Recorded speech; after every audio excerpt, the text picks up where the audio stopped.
Satyabama Institute of Science and Technology, Chennai and Sriperumbudur. Muruga பக்தர்கள் மாநாட்டில் பாஜக முன்னாள் தலைவர் அண்ணாமலை பேசி வருகிறார். அதனை பார்க்கலாம். 6 படை வீடுகள் 5 லட்சம் பேர் கடந்த 4-5 நாட்கள்ல, நேத்து மட்டுமே 1.25 லட்சம் பேருங்க. 6 படையில் இருக்கக்கூடிய முருகபெருமானையும் இங்க வந்து அமைதியாக இந்து முன்னணியினுடைய வாலண்டியர்ஸ் மட்டுமே நின்று, ஒரு காவல்துறை அதிகாரி இல்லைங்க, அமைதியாக தரிசிச்சுட்டு போறாங்க. ஆனா 6 படையில் இருக்கக்கூடிய ஏதாவது ஒரு கோயிலுக்கு 50 ரூபாய், 100 ரூபாய், 500 ரூபாய் கொடுக்காம நீங்க சாமி இந்த மாதிரி பார்க்க முடியுமா? கேட்டு பாருங்க. இது நம்முடைய வாழ்வியல் முறையில் இருக்கக்கூடிய பிரச்சனையை நாம் தட்டி கேட்கின்றோம். எதற்கு தமிழகத்தில் 2 சட்டங்கள் இருக்கிறது. இந்துவுக்கு ஒரு சட்டம், இந்து மதத்தை சாராதவர்களுக்கு இன்னொரு சட்டம். எதற்கு என்பதை கேட்பதற்காக மதுரை மண்ணில் என்று கொண்டிருக்கின்றோம். அன்பு சொந்தங்களே, ஏதோ இந்த மாநாடு எலெக்ஷனுக்காக. இந்து முன்னணியினுடைய பெரியவர்கள், அவர்களுக்கும் அரசியலுக்கும் சம்பந்தம் இல்லை. எனக்கு தெரியும் 2026 தேர்தலுக்கு இது சம்பந்தம் இல்லை என்றாலும் கூட மக்களுக்கு நிதி வேண்டாம், சாமி வேண்டும் என்பதை முடிவு செய்து விட்டார்கள். மக்கள் முடிவு பண்ணிட்டாங்க, யாரு சாமி யாரு நிதி நீங்க முடிவு பண்ணி. அதனால இது அரசியலுக்காக கிடையாது. இது ஒரு மிக முக்கியமாக நாம் இந்த கூட்டத்தில் ஒன்றாக சேர்ந்திருப்பது நம்முடைய வாழ்வியல் முறையை மீட்டெடுப்பதற்காக, கேள்வி எழுப்புவதற்காக. இந்த ஒரு தீர்மானமுமே நம்முடைய வாழ்வியல் முறையை தட்டி எடுப்பதற்காக. அதனால்தான் அருமை சொந்தங்களே, நாம் இன்றிலிருந்து கேள்வி கேட்க ஆரம்பிக்க வேண்டும். ஒரு பிரச்சனை என்றால் தட்டி கேட்கணுங்க ஐயா. நம்ம கண்டிப்பா பேசுறோம்.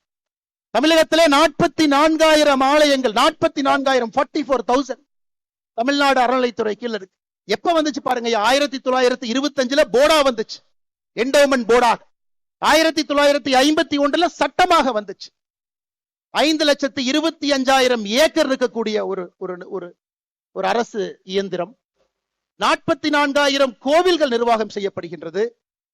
1000 ஆண்டுகளுக்கு மேல பழமையான கோவில்கள் மட்டும் 344 கோவில்கள் அறநிலைத்துறையினுடைய கட்டுப்பாட்டில் இருக்கு. எங்கேயாச்சும் ஒரு இடத்துல ஒழுக்கமாக அறநிலைத்துறையினுடைய செயல்பாடு இருக்கான்னு நீங்க கேட்டுப்பாரு.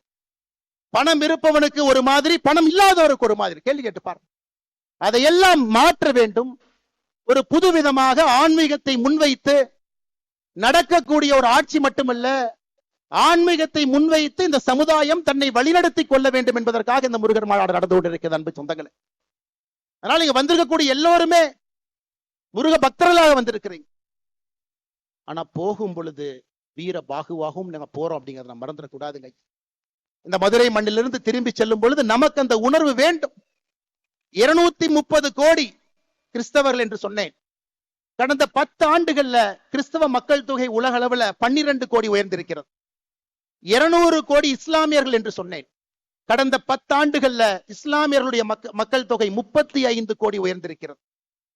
2050 முடியும் பொழுது, 55 முடியும் பொழுது இந்த உலகம் இஸ்லாமியர்கள் பெரும்பான்மையாக இருக்கக்கூடிய உலகமாக, இன்னைக்கு இருக்கக்கூடிய இதே நேர்கோட்டு பாதையில போனா இஸ்லாமியர்கள் பெரும்பான்மையாக இருக்கக்கூடிய உலகமாக 2055 மாற இருக்கிறது.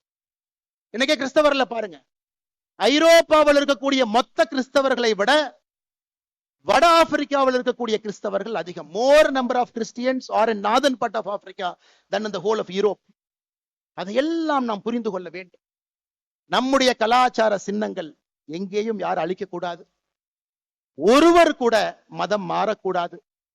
மதம் மாறினவங்களை திரும்பி கொண்டு வர வேண்டும்.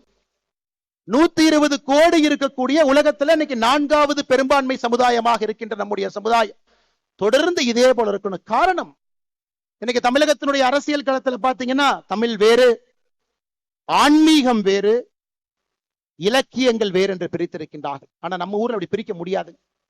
எந்த மொழிக்கும் இல்லாத ஒரு பெருமை நமக்கு மட்டும்தான் இருக்கு. தமிழும் ஆன்மீகமும் இலக்கியமும் ஒன்றாக இருக்கக்கூடிய ஒரே கலவையாக இந்த வாழ்வியல் முறை இருக்கு.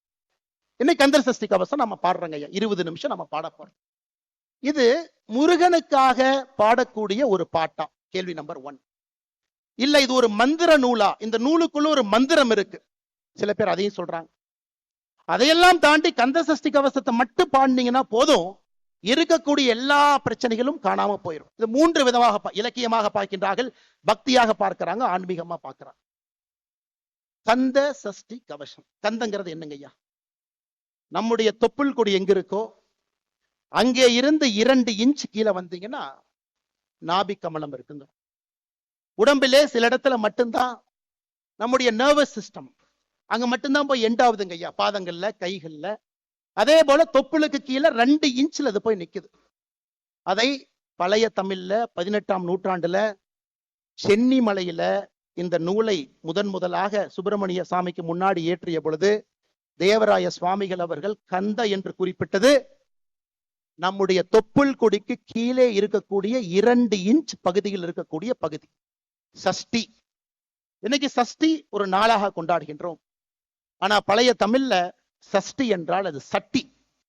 எப்படி அந்த தொப்புள் கொடிக்கு 2 இன்ச்சுக்கு கீழே உள்ள பாத்தீங்கன்னா அந்த பகுதி சட்டி போல இருக்கும்.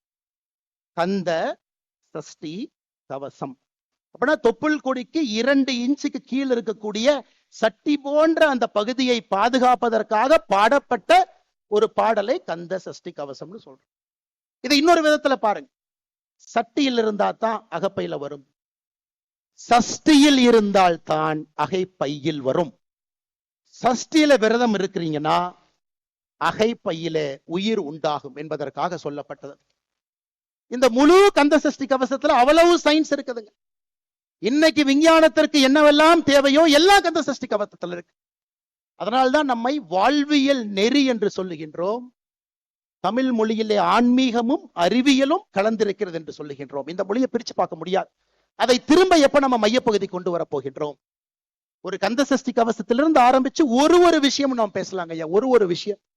அன்பு சொந்தங்களே, இன்று நாம் பாடக்கூடிய கந்த சஷ்டி கவசத்தை முழுமையாக நாம் பாடுவோம். சஷ்டி ஒரு நாள்லையும் முருகன் கோவில்ல வரும்பொழுதெல்லாம் கந்த சஷ்டி கவசத்தை பாடுவோம். அதையெல்லாம் தாண்டி இங்க இருக்கக்கூடிய மனிதர்களுக்கு பெரிய வேலை இருக்குதுங்க. வட இந்தியாவுக்கு போனீங்கன்னா மகா புராணங்கள் என்று சொல்லுவார்கள். 18 மகா புராணங்கள் இருக்கு. ஏன்னா தமிழ்நாட்டில் அரசியல்வாதிகள் அப்படியே பிரிச்சுட்டு போயிருவாங்க. முருகன் தமிழ் கடவுள் மட்டும்தான். முருகன் வட இந்தியால யாருக்குமே முருகனை தெரியாது. வட இந்தியாவில் இருக்கக்கூடிய மகா புராணத்தை எடுத்துக்கிட்டீங்கன்னா 18 மகா புராணமும் சேர்ந்து 95,000 ஸ்லோகன் இருக்கு. ஆனா ஒரே ஒரு ஸ்கந்த புராணத்துல மட்டும் 1,00,000 ஸ்லோகன் இருக்கு. ஸ்கந்த புராணம் எப்ப வந்துச்சு? அதை கண்டுபிடிச்சது ஆங்கிலேயன்.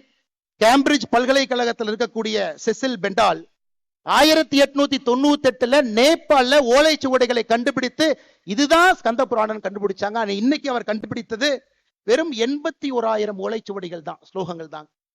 அப்படி என்றால் அவ்வளவு விஷயம் இருக்குதுங்க, அவ்வளவு விஷயங்கள் இருக்கு. நிறைய நாம் என்ன கண்டுபிடிக்கணும். ஆட்சியாளர்கள் அதற்காக நிதி கொடுக்கணும். நம்முடைய பண்டைய தமிழ் நாகரிகம், கலாச்சாரம், வழிபாடு எல்லாத்தையும் தேடி தேடி படிக்கணும். ஏன்னா இன்றைய காலகட்டத்திற்கு தேவையான எல்லா பிரச்சனைகளுக்கான தீர்வு அதில் இருக்குதுங்க ஐயா. ஒரே ஒரு உதாரணம் இன்னைக்கு நாம சொல்றோங்க ஐயா. இன்னைக்கு நாம சொல்றோம் திருப்புகழே பாத்தீங்கன்னா அதிர்ஷ்டவசமாகத்தாங்க ஐயா அச்சுக்கு வந்துச்சு. 2 உதாரணத்தை மட்டும்தான் நான் கொடுக்குறேங்க. 1871 கடலூர் கோட்ல சண்டை போட்டுக்கிறாங்க சிதம்பரம் கோவிலுடைய தீட்சிதாரும் ஆங்கிலேயர்கள். அன்னைக்கும் தீட்சிதார்கள் சொல்றாங்க இந்த கோவில்ல வழிபடுற உரிமை எங்களுக்கு மட்டும்தான் இருக்கு. வெள்ளக்கார ஜட்ஜு சொல்றாரு, எப்படி வழிபடுவீங்க, பாடி காட்டுங்க அப்படின்னு. தீட்சிதார்கள் பாட ஆரம்பிக்கின்றார்கள். அந்த கோவில்ல டைப்பிஸ்ட் தட்டச்சிரா சுப்பிரமணிய பிள்ளைன்னு ஒருத்தர் இருக்கார். அருமையா இருக்கே இந்த பாட்டு. தீட்சிதார தனியா கூப்பிட்டு, ஐயா ஒரு பாட்டு பாடுறீங்க, என்னங்க ஐயான்னு கேட்கிறாங்க. ஐயா இதுதாங்க ஐயா திருப்புகழ் அப்படிங்கிறாங்க.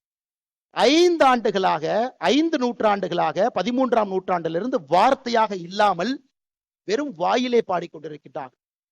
அதை கேள்விப்பட்டோடனே சுப்பிரமணிய பிள்ளை அங்கேயே தன்னுடைய வேலையை விட்டு அவர் உட்கார்ந்து திருப்புகழை அச்சில ஏத்துறாங்க. இந்த மாதிரி பல விஷயங்கள் இதெல்லாம் ஒளிஞ்சு கிடக்குதுங்க ஐயா, அவ்வளவு இடத்துல இருக்கு. 5400 ஆண்டுகள் பழமையான தமிழினம் என்று சொல்லுகின்றோம். ஆனால் 5400 ஆண்டுகளாக எப்படி வாழ்ந்தார்களோ அதுபோல் வாழ்வதற்கு அரசியல்வாதிகள் நம்மை விடுவார்களா என்கின்ற கேள்வியும் நாம கேட்போம்.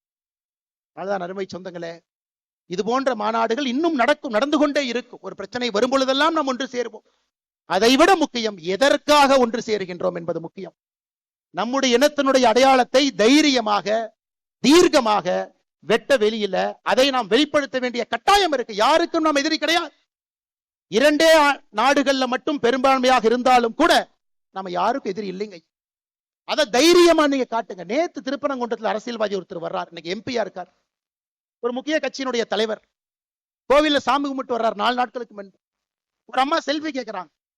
நெத்தியில் இருக்கக்கூடிய திருநூரை அழித்துவிட்டு புகைப்படம் எடுத்து அந்த அம்மாவை அனுப்பி வைக்கிறாங்க. இவர்கள் ஓட்டு பிச்சை எடுக்க நம்மிடம் 2026 தேர்தலில் வருவாங்க. அன்னைக்கு கோயிலுக்கு போவாங்க, அன்னைக்கு நம்மை பற்றி நன்றாக சொல்லுவாங்க. அதை எல்லாம் நம்ம உணர்ந்துக்கணும். இந்துக்கள் நன்றாக உணர்ந்து கொள்ள வேண்டும், நாம் யாருக்கும் எதிரி இல்லை. நம்மை எதிரியாக நினைப்பவர்களுக்கு நாம் எதிரி என்பதிலே மிக மிக மிக தெளிவாக இருக்க வேண்டும் அன்பு சொந்தங்கள். அது மட்டும் இல்லாம இன்னைக்கு பாருங்க, உலகத்தில் இருக்கக்கூடிய எத்தனையோ நகரங்கள் அழிந்து கொண்டிருக்கிறது. டெட்ராய்ட் ஒரு காலத்துல உலகத்தில் இருக்கக்கூடிய ஆட்டோமொபைல் அங்க இருந்தாங்க வந்துச்சு. 10 ஆண்டுகள் அமெரிக்காவில் டெட்ராய்டினுடைய மக்கள் தொகை மட்டுமே 25 விழுக்காடு குறைஞ்சிருக்கு. அப்ப எந்த நகரங்கள் செழிப்பா இருக்குன்னு பாத்தீங்கன்னா கோவிலை சார்ந்த நகரங்கள் மட்டும்தான் செழிப்பா இருக்கு. யுஎஸ்ல அட்லாண்டிக் சிட்டி கேம்பிளிங்காக ஆரம்பிச்சாங்க, காணாம போயிருச்சு. டெட்ராய்ட் மேனுஃபேக்சரிங்காக ஆரம்பிச்சாங்க, காணாம போயிருச்சு. ஆனா கோவில்களை சார்ந்து இருக்கக்கூடிய நகரத்தை பாருங்க, மதுரை முதல் சங்கம், இடைச்சங்கம், கடை சங்கம், 4வது சங்கத்தை தாண்டி நின்று கொண்டிருக்கிறது. பாருங்க, கோவில்கள் எங்கே எல்லாம் இருக்கின்றதோ அந்த நகரத்தை ஒரே நிமிஷம் கூர்மையா பாருங்க. காசிய பாருங்க, உஜ்ஜயின பாருங்க. தமிழகத்துல கோவிலுக்காங்க பஞ்சம். 44,000 கோவில்கள் என்று சொல்லுகின்றோம். அதையெல்லாம் தாண்டி எத்தனை இலக்கியங்கள், எத்தனை கோவில்கள் இயற்றப்பட்டிருக்குன்னு மட்டும் ஒரு நிமிஷம் யோசிச்சு பாருங்க ஐயா. ஒரே நிமிஷம் யோசிச்சு பாருங்க. திருப்புகழ் பாடல் பெற்ற தலங்கள் 120 ஐயா. தேவார பாடல் பெற்ற ஸ்தலங்கள் 274 சிவாலயங்கள். மங்கள சாசனம் பெற்ற 108 திவ்ய தேசங்கள், 33 சக்தி பீடங்கள். எல்லா நகரமுமே ஒரு கோவிலை சார்ந்திருக்கின்ற காரணத்தினால் அந்த நகரத்துக்கு அழிவு இல்லை. அந்த கலாச்சாரம். மதுரையில் நடைபெற்று வரும் முருக பக்தர்கள் மாநாட்டில் பாஜக முன்னாள் தலைவர் அண்ணாமலை பேசி வந்ததை பார்த்தோம். விவரங்களை பின்னர் வரும் செய்தி தொகுப்பில் பார்க்கலாம். Satyabama Institute of Science and Technology, Chennai and Sri Perumbudur.